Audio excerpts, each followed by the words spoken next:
Now, this is what the Lord spoke to me about Israel. The Lord says, my covenant with Israel is solid and will not be broken.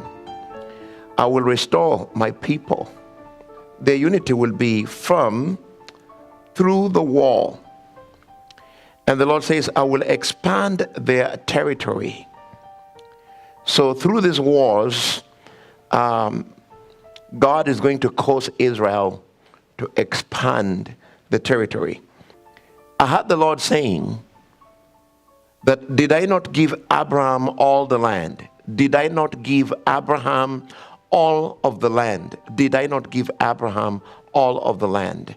And so when you see Israel expanding their territory, they're basically just following on the directive that God had already given to Abraham.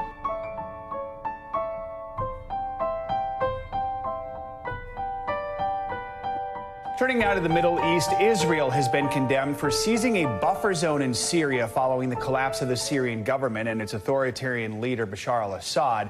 Israeli Prime Minister Benjamin Netanyahu claims it's necessary to protect his country's security. Yes, several Arab nations are accusing Israel of violating international law after the Israeli military sent ground forces into the UN-monitored demilitarized area.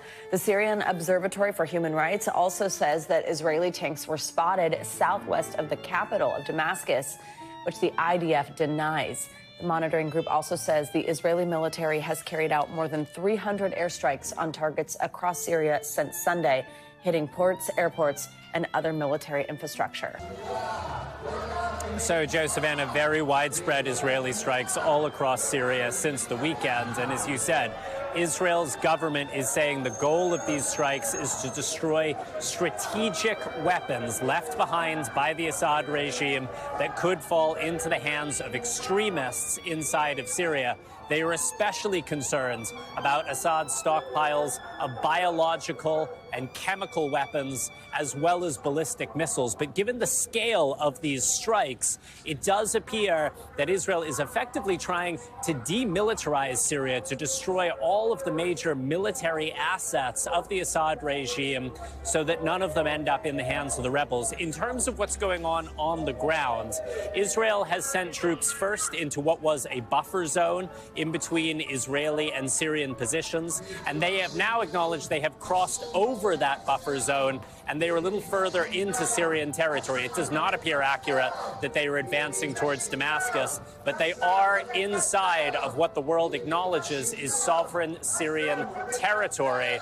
The UN is saying that Israel has breached an agreement from back in 1974 by doing this. Israel is pointing out that agreement was with the Assad regime, and that regime has collapsed. Guys.